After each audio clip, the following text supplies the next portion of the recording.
these, they have a chance to watch it too. Okay, I'm just going to put myself on mute. Okay.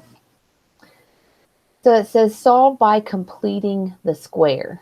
So in order to complete the square, I don't know if you remember watching, there was a video that we watched in class, or that you were supposed to watch before you were in class, I guess. It was a video that I posted, but I gave you steps. Step 1, you group the first 2 terms together. Step 2, you take half of the middle term and square it and add that to both sides. So that's where I began, except for this is x squared equals 3x minus 1. So my actual first step was to get that over to this side, this middle term, so that I could group the x squared and the x term together.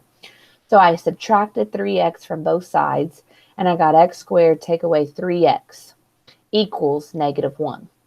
So when we talked about this in the live lesson, I remember John saying, so now it's kind of like there's a missing puzzle piece. And it is. We've got this group together, and we're missing this piece here where we didn't have this 9/4. So why did I just randomly throw in a 9/4 on both sides of my equation? Well, the reason I did that is because I wanted to make this a perfect square trinomial over here on this side.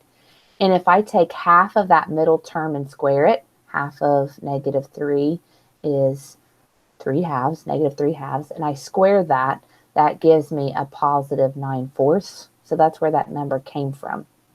-3 halves squared is positive 9/4.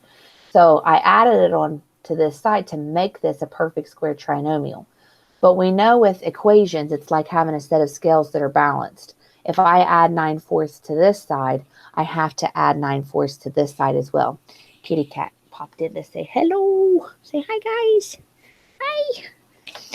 So anyway, now we can simplify.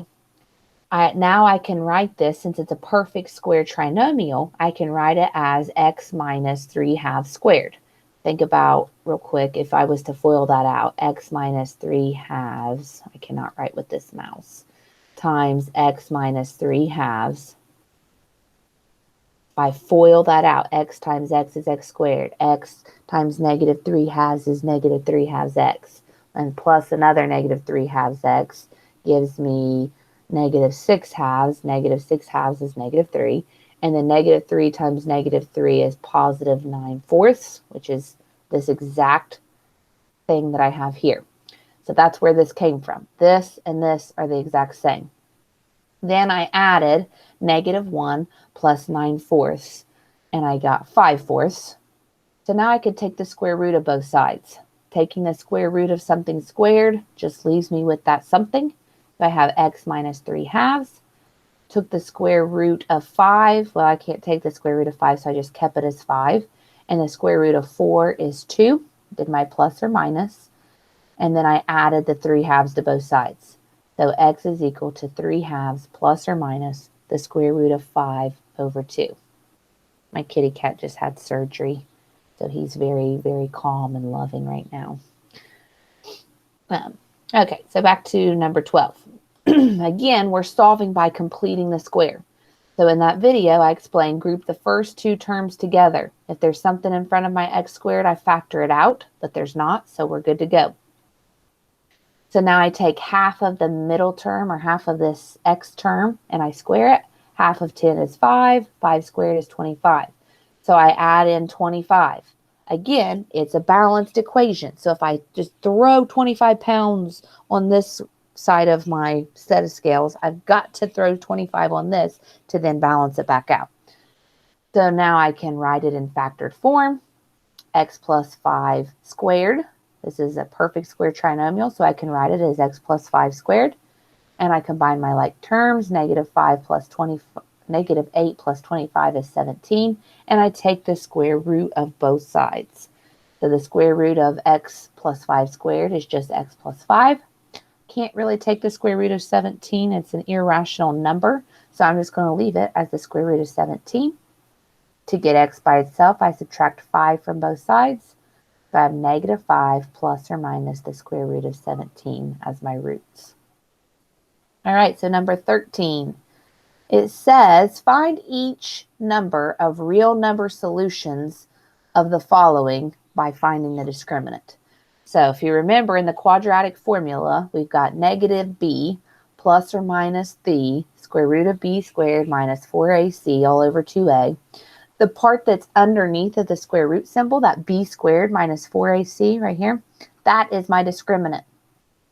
And that discriminant tells me if I have real roots, irrational roots, rational roots, or no roots whatsoever, or if the roots are imaginary.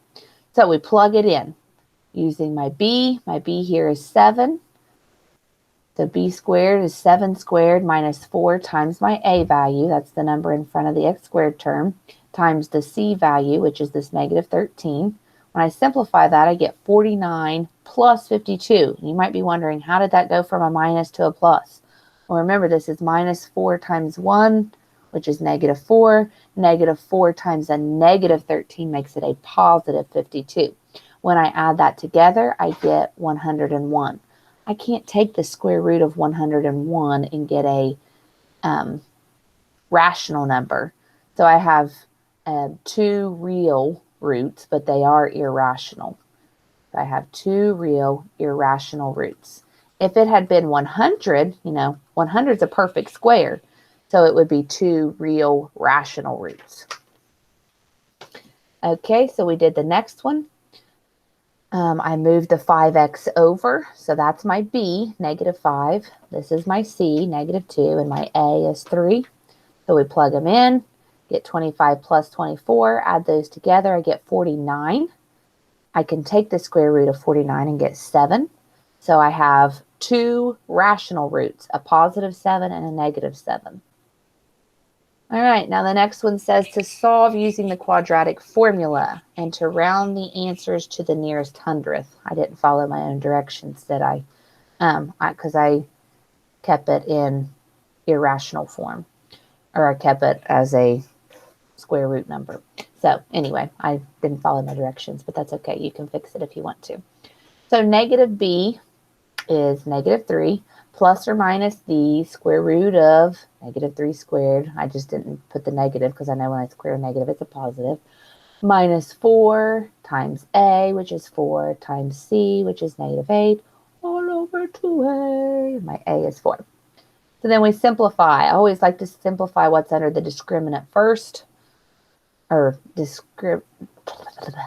simplify what's under the square root first, which is the discriminant.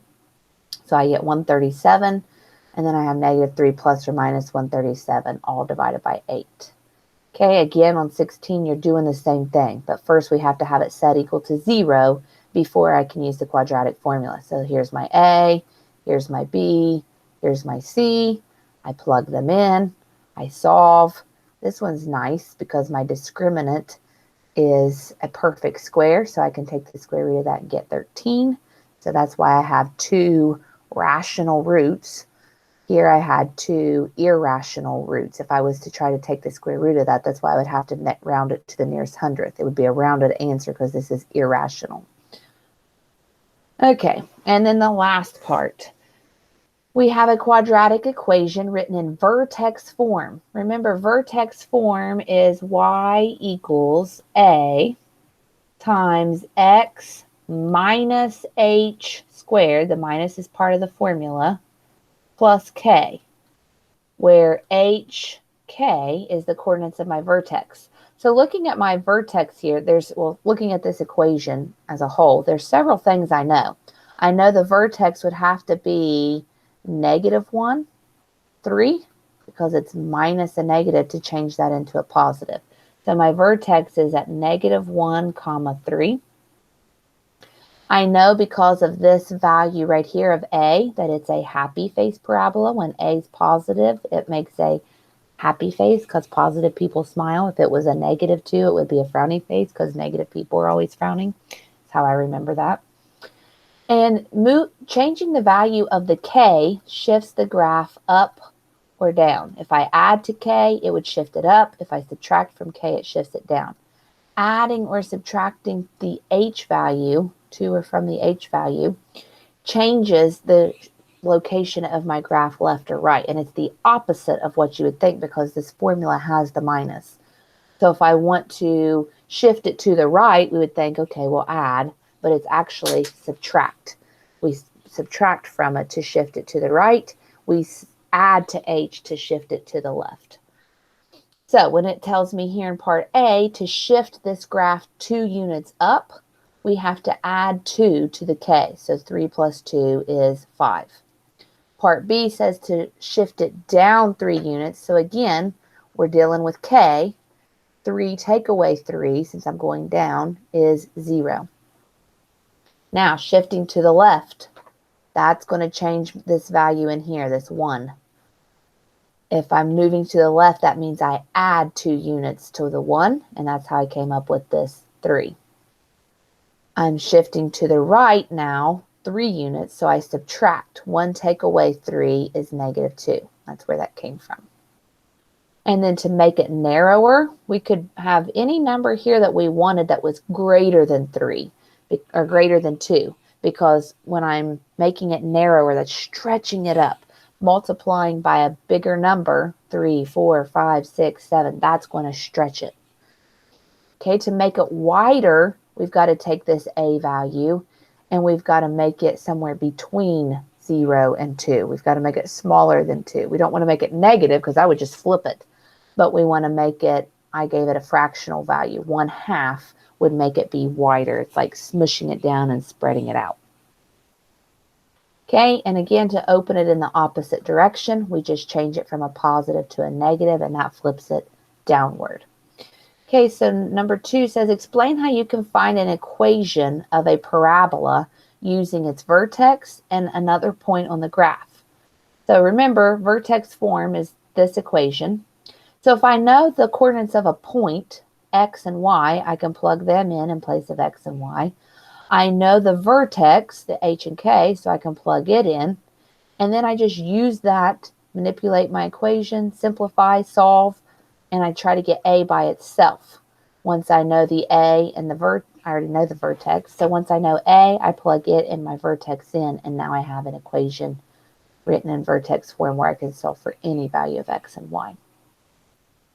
Number 3 says write the equation of a parabola with a vertex of 2, -1. So again, we're using this h minus k, this formula right here. It doesn't tell me what my a value is. It could be anything. So I just randomly chose 2. You could put 1, you could put 1/2, you could just leave it blank. You don't have to put a value for a. The only thing that we know is that it has a vertex of 2, -1. So I have to do x minus 2 squared minus 1. This is my h, comma, k. And number 4, it said find the error. If we look at this, Jenny did it correctly. She grouped together the first 2 terms and then took half of the middle term, -1, and squared it and got +1. So since she added a +1 on this side of the equation, you would think to add 1 over here. Or if you just want to stay on the same side, you subtract 1. Because +1 take away 1 is 0. So it's like she didn't add anything. Reuben, however, he put +1 and +1. So he added 2 to his equation, so now it's no longer balanced. She added 0. He added 2. You can't just throw 2 on there and have the same equation because it's no longer the same. It's not balanced. So that's why Jenny's is correct and Reuben's is incorrect. Number 5, says write it in vertex form. Lucky for us, this one's already in vertex form. Then identify the vertex. So here's my vertex. Remember, the formula is supposed to say minus, x minus. So in order for this to be a plus, it must have been minus a -3.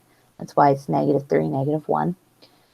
And then it tells us to identify the axis of symmetry. Well, my axis of symmetry is this right here. X equals -3. Because remember, the vertex, the axis of symmetry always passes through that vertex. So it's the equation of this value that passes right here. So this x value is -3. So I know that my axis of symmetry, the equation of this line, it's a vertical line, so it's x equals -3. And because this is a +5, it opens upwards. Okay, so number 6, I went ahead down here and converted it into vertex form. I had the x squared plus 8x that I grouped together. I took half of 8, which is 4. I squared it, threw in a plus 16. So if I add 16, I have to subtract 16, so really I'm adding 0. Then I can rewrite it in squared form, combine my like terms, negative 19. So now I know the coordinates of the vertex is negative 4, negative 19. I know the axis of symmetry is x equals negative 4. And because there's not an a value out here, it's understood to be a positive 1, so it opens upwards. Number 7 is the challenge problem here.